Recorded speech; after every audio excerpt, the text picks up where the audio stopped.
Hello, everyone, and welcome to Exposed News Outlet. My name is Andrea, and I'll be your host today. We have a lot to discuss since the aftermath of the election. It's been nothing short of chaos, as usual, with MAGA. Toxic masculinity and insecurity seems to be in full supply, with disinformation and propaganda to back it up, with denial and deflection. But before I get into the facts, if I could just ask you to please subscribe to my channel if you haven't already. And please check the notification bell and be sure to select to get all of my latest updates and latest videos. It really helps me out a lot as well. It helps get my videos out to the masses and to the algorithms and more people that otherwise wouldn't see. And it helps me to grow my channel. So thank you for that. If you could do that for me, please. I'm trying to build my independent news channel, and technology and equipment is expensive. I do have a GoFundMe that I've recently started. I don't like asking for things, and I know how expensive life is right now, and with corporate greed at an all-time max.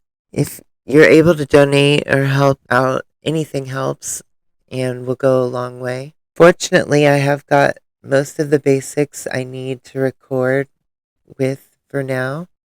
I just need to get professional cameras and as well as invest in a new desktop computer and some software and etc. I need a video switcher, a professional video switcher, just technical stuff. And it gets pricey, but it will help me with the resources I need to deliver the information and facts and to get my independent news out to the masses. Thank you again, and I promise I won't be asking for donations all the time. This is just to get things going quicker. I had an amazing Thanksgiving. Hopefully everyone else did as well. It was pretty small, just my immediate family, so that was nice. Hopefully everyone watching had a good Thanksgiving if you celebrate. I know some people aren't celebrating these holidays anymore. I do miss my other relatives though, so hopefully I'll be able to see some of them soon, but some of them sadly out of state especially have been brainwashed and fell headfirst into the Kool-Aid trough of the MAGA cult, unfortunately. I'm sure we all have someone we know that's like that. But one of the main traits that I've noticed with these individuals is that they don't follow along with politics usually. However, they get sucked into the clickbait and disinformation that has been all over flowing through the social media platforms and online, frankly. And so much so that Trump has these MAGA cultists thinking completely debunked and delusional conspiracy theories and programmed to only believe him, and everybody else is fake news. Fake news. So, yeah, we know how that goes. Quite sad. It saddens me to see people that I love, especially, or even people that I've known my whole life. Most of them with good intentions, mostly, but somehow they fall victim to Trump's disinformation, propaganda, and as white privileged elites always like to play victim, as if they somehow are being oppressed or improperly treated simply because they don't get their way all the time, or the rich don't get free rides like tax breaks and rewards or bailouts anymore, too. I just saw that Big Pharma is now asking for a bailout. I mean, pathetic. And these billionaire oligarchs are the same corporate elites that have been driving up the prices on inflation, all for their own greedy desires, as the corporate elites claim record profits and literally take aim to stack the odds in their favor even more. With Trump's cabinet nominees, he's put together a cabinet of oligarchs, literally. They're the Senate approved candidates so far are net worth over $10 billion, and the non-Senate approved cabinet selections that he's stacking are well exceed 350 billion, excuse me. So, I mean, it's literally, this is the American oligarchy people. And as they take aim to stack the odds in their favor even more than with continued free rides from Trump, these tax breaks that last time led to the record high inflation, by the way. They helped to contribute to the inflation. And that's just a fact. And we've been dealing with just until this year, actually, the inflation. So it just finally started to go back down to what it was pre-COVID. So, and just in time, those tax breaks, by the way, were expired in 2025. Now Trump is even floating the idea of making them permanent, as if they should get permanent free rides. I mean, it's just the sadly, a lot of the working class people really believed that Trump was going to help them, or somehow all of a sudden, want to help them, as if he's always sold broken promises and dreams, sadly. Now that the inflation is just starting to go back down, and as it's balanced out, it's about to spike back up higher than it was before. And if the Trump administration moves forward with their draconian immigration policies, once again separating and breaking up families and disrupting the economy, taking the employees away from jobs that, frankly, most Americans turn their nose up to and refuse to do because they're very taxing on the body or time consuming hard labor. And frankly, they don't get paid nearly as much as they should. So these are more difficult jobs that a lot of Americans refuse to take. And these mass deportations would devastate a lot of these local farms and contractors. And it would lead to a crisis in itself that we've never faced. In addition to the chaos that will ensue if Trump authorizes the military to storm the streets of America and neighborhoods, and as people witness families being broken up, grocery prices will get even more expensive. Not cheaper, by the way. The promise was lower egg prices and groceries. Yeah, the prices of groceries are going to go up, unfortunately, if these mass deportations take place.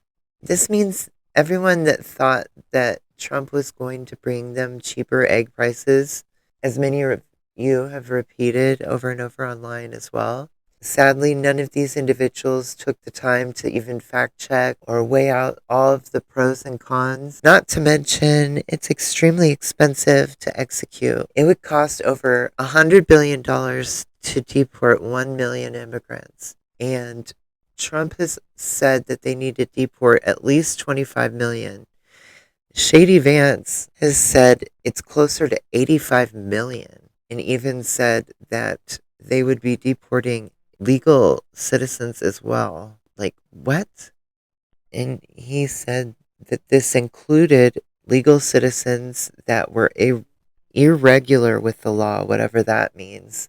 Because frankly, the Republicans and their toxic masculinity that they're pushing, multiple sexual assault predators and morally questionable sycophants, some of which have been making lawless blanket threats to Joe Biden, Kamala Harris, and others simply for calling out Trump for his scandals and wrongdoing. Decades of corrupt business dealings, fraudulent filings to benefit himself, of course, and defrauding the American government and insurance companies, by the way, all to benefit himself. And that makes the policies and the prices go up for everyone, by the way, whenever they're defrauded. So as they try to push disinformation and wave shiny objects to catch the attention, such as trendy transgender topics that they love to throw out there, which for a long time have caught the attention of the masses, by the way, ever since those Jerry Springer reveals. And many have exploited this. It's being used as a distraction for the simple fact that the Republican Party have no real policies to help the American people. Instead, they want to target the transgender community. And sadly, these grown individuals are now bullying transgender kids as well.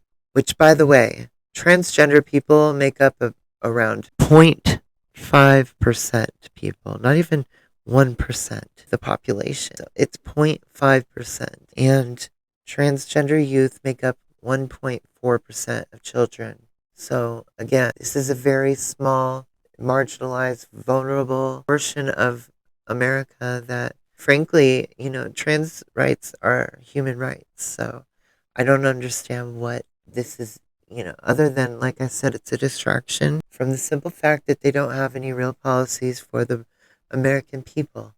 And by the way, the 1.4% of the children is estimated to be around 300,000 transgender kids in the United States.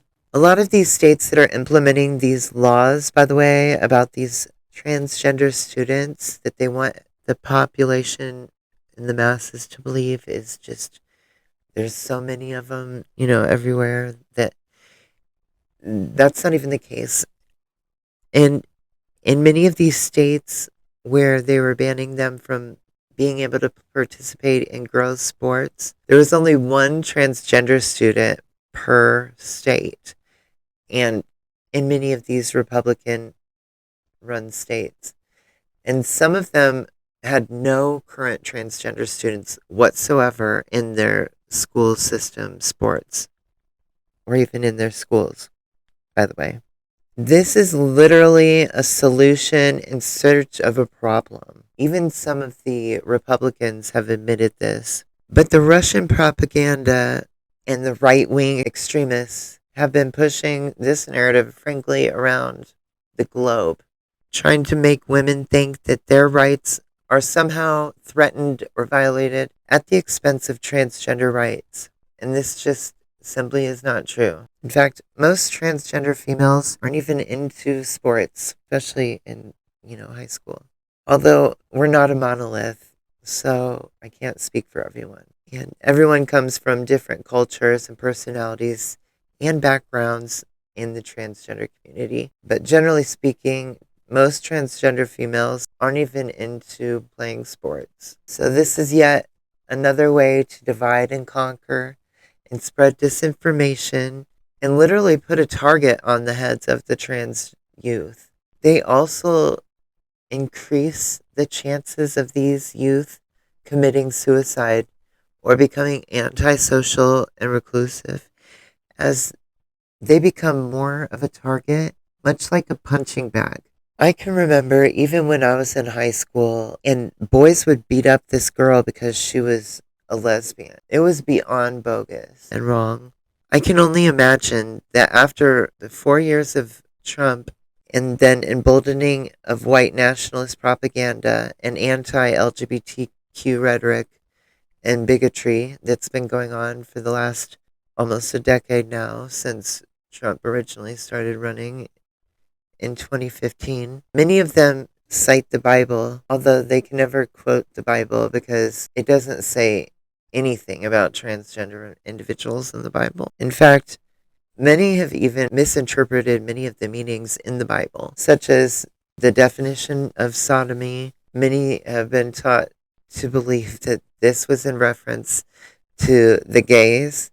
However, it had nothing to do with homosexuals, and certainly not modern day homosexuals whom love one another. This was in reference to the wealthy oppressing the poor and the gang rapes and unwanted assaults and attacks and all the wrongdoing upon the masses. This has nothing to do with a man loving another man. And many somehow think that transgender are all gay or were gay men prior to transitioning. And this actually isn't true either. Transgender people are from all different backgrounds and cultures, as I mentioned before, and desires, and they're attracted to different things as well. Some are into women, some are into men, some are into both, and others are into none of the above. They're celibate or just not sexual at all. Others are woke, which has nothing to do with sexuality or gender identity whatsoever. Although the right, and specifically MAGA and Elon, would like you to believe it does. It has nothing to do with sexuality and gender identity, and everything to do with being woke to the social injustices that have plagued society for far too long, the matrix, and esoteric knowledge, as well as having a well defined spiritual connection and understanding, a connection with Source, aka the creator of all, aka God.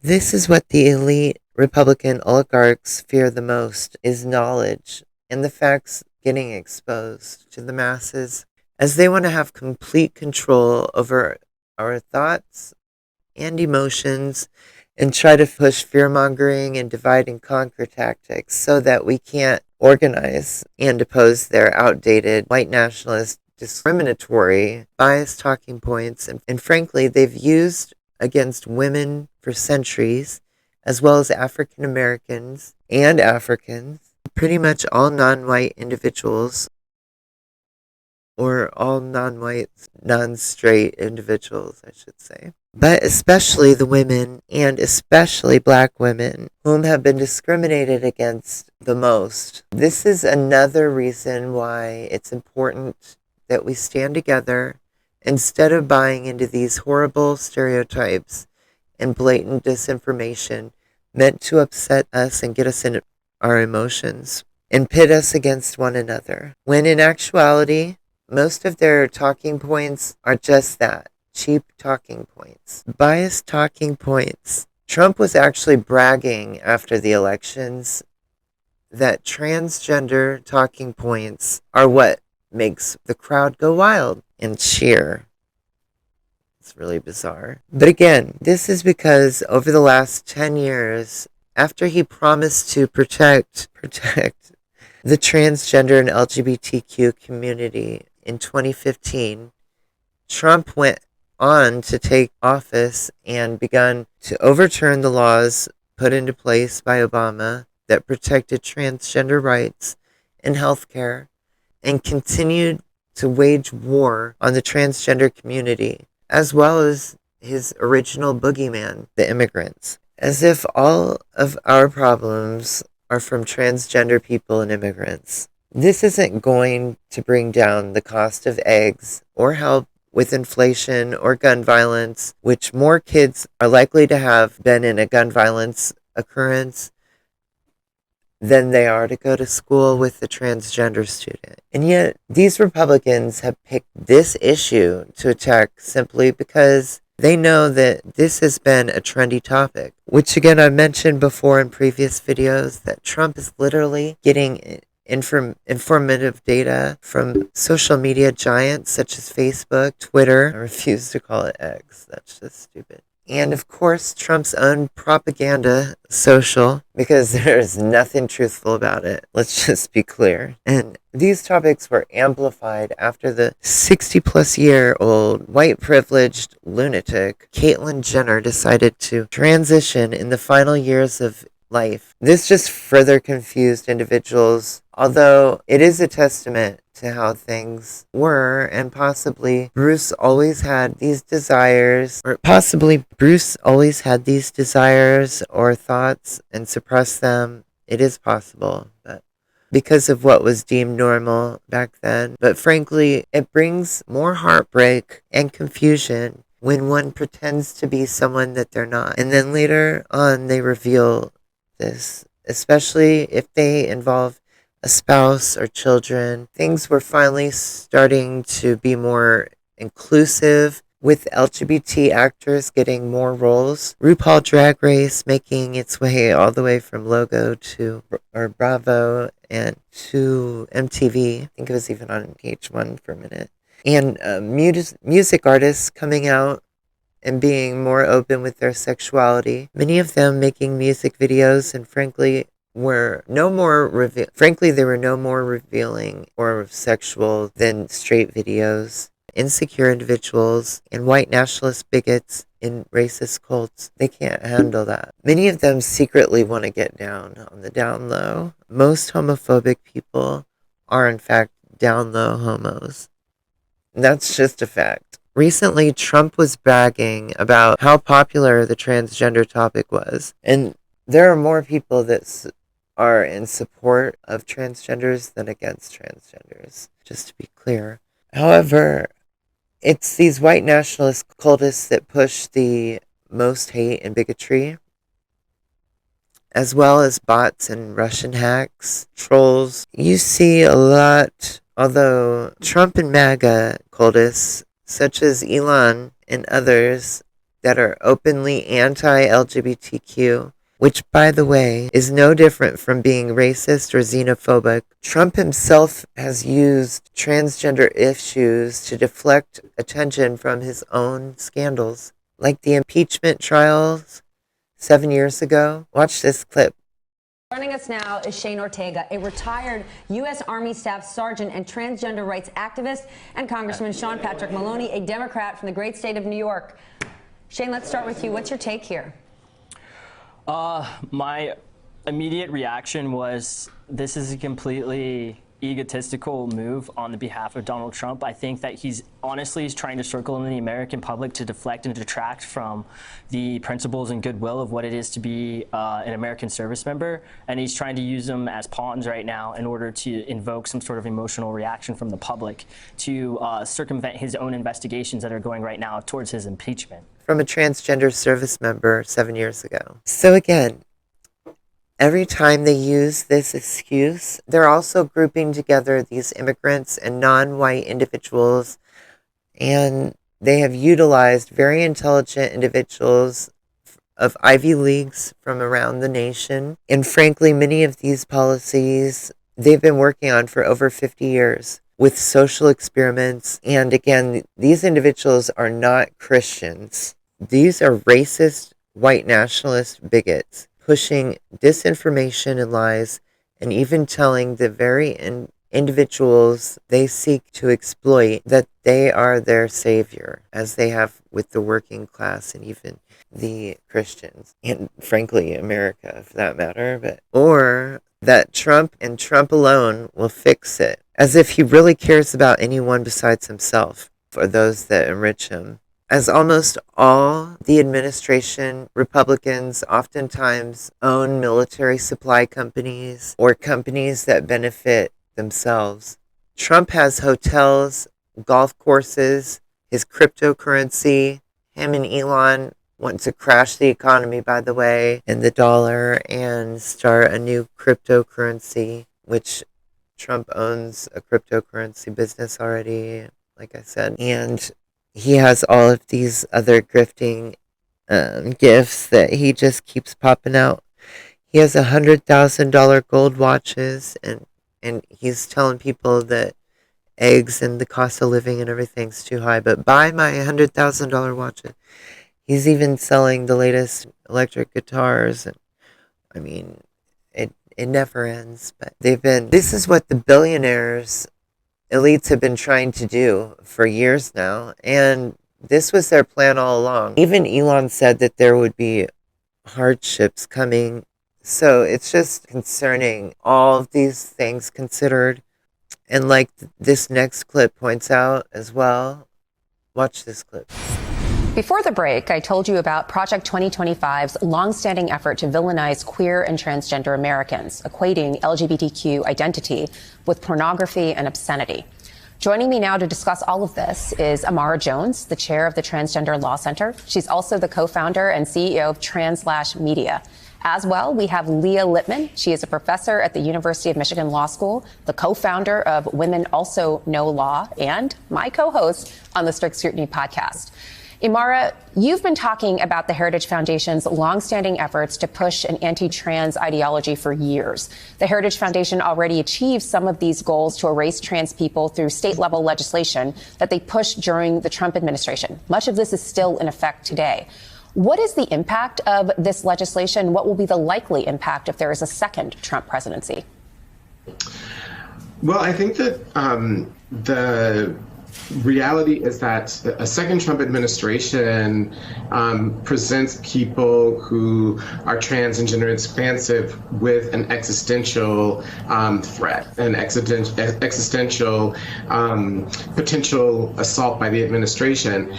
And that's because they already had a test run in the first administration. As a matter of fact, one of the key architects of Project 2025 is Roger Severino, who is the person who constructed many of the anti-trans policies during the first Trump administration that he actually workshopped while at the Heritage Foundation. So this is something that they've already had a dry run at. And so they will come in with a much stronger sense of where the pressure points are.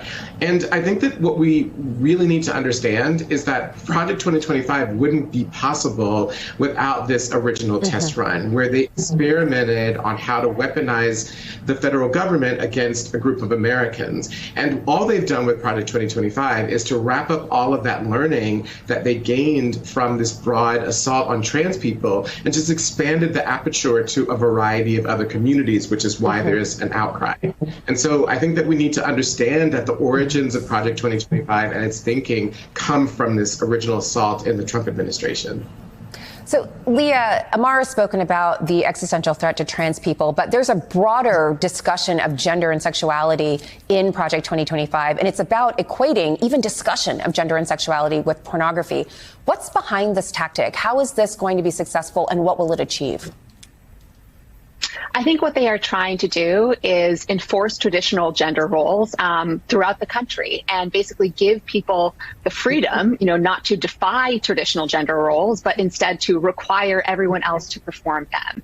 And this comes up, for example, when they declare that the Department of Justice would be used to basically undermine civil rights protections for the transgender community as well as the queer community. That is, they want the federal government to be arguing it is unconstitutional to prohibit discrimination on the basis of sexual orientation and gender identity, because that doesn't allow the people who want to discriminate on the basis of sexual orientation and gender identity to do that. And you combine that with their efforts to basically force motherhood on American women, and they are desperately trying to take us back to a time when people were not allowed to be themselves and decide for themselves when they would become mothers and what they would do with their lives.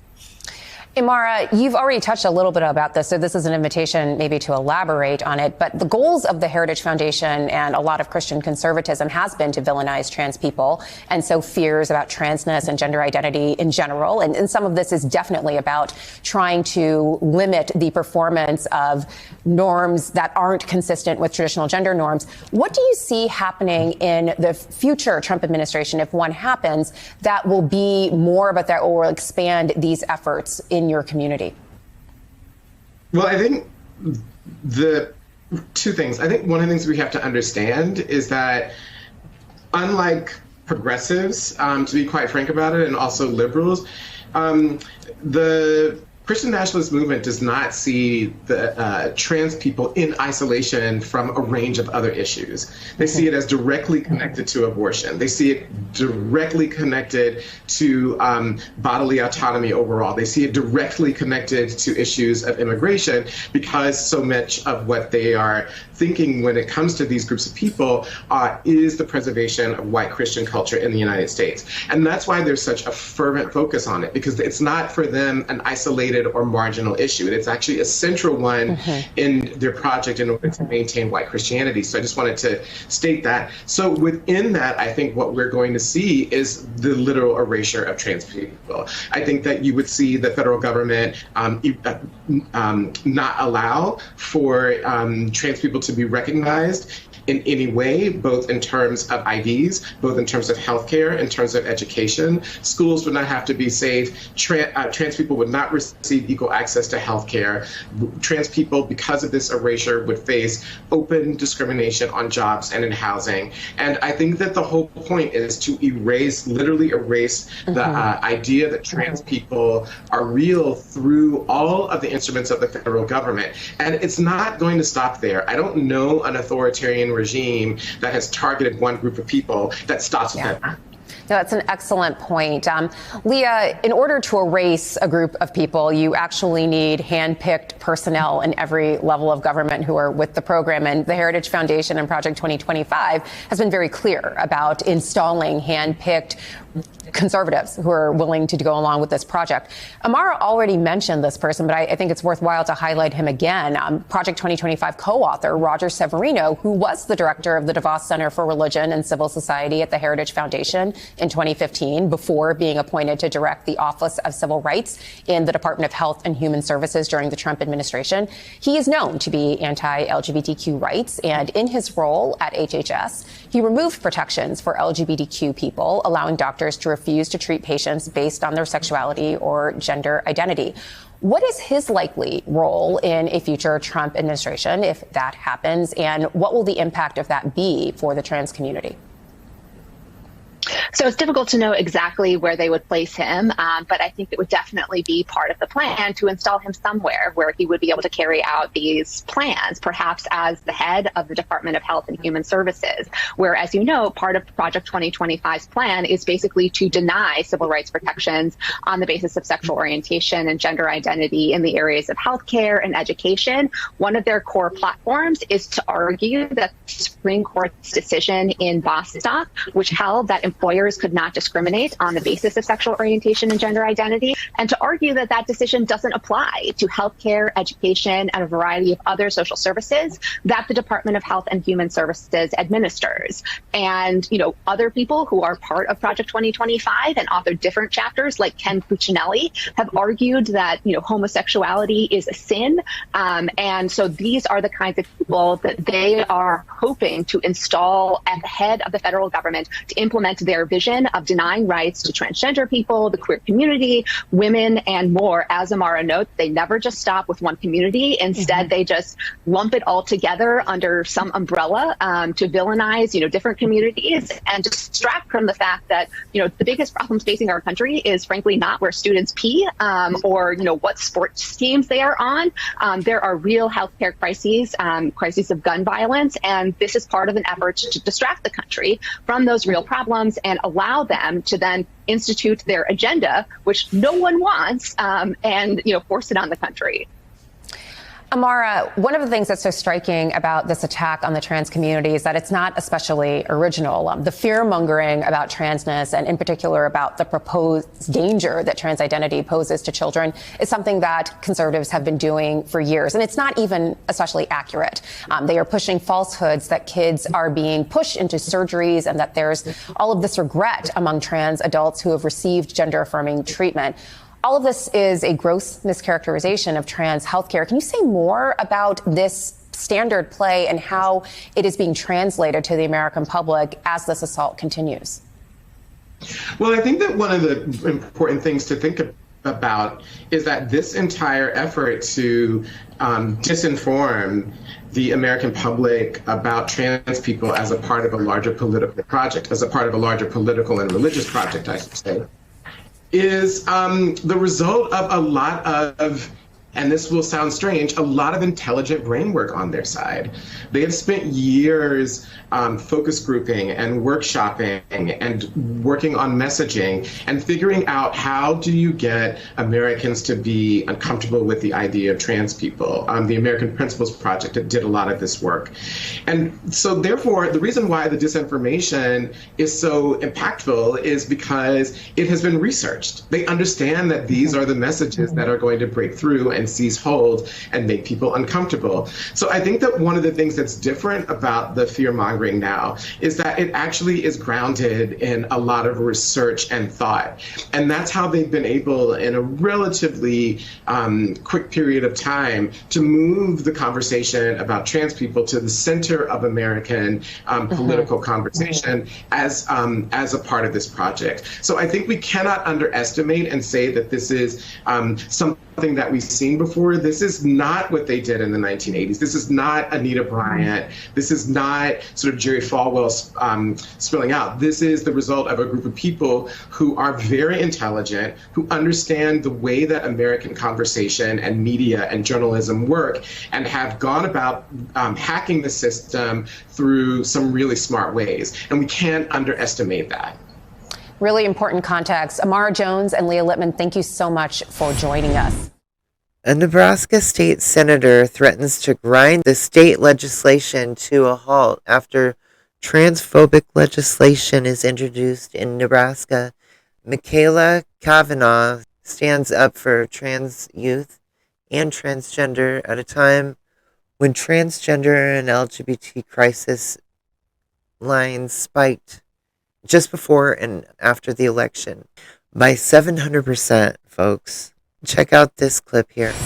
This legislature collectively decides that legislating hate against children is our priority, then I am going to make it painful for everyone.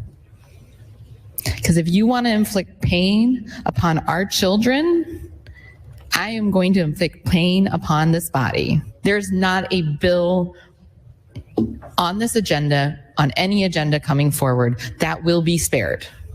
Every bill will go to cloture. That's Nebraska State Legislator Michaela Kavanaugh, who is grinding the state's only legislative chamber to a halt as a means of stopping legislation proposed by conservatives in that state that would ban gender-affirming care for trans youth. So again, what I think is most important is that people understand that the MAGA Republican Party is literally a white nationalist cult at this point, pushing the age-old bigotry that has plagued this country for centuries at this point. And it was refreshing to see Biden go to Angola and give an apology speech and acknowledge that Americans' original sin was slavery. It is important at this time when Trump and the MAGA cultists are now emboldened, and especially with transphobia and racism,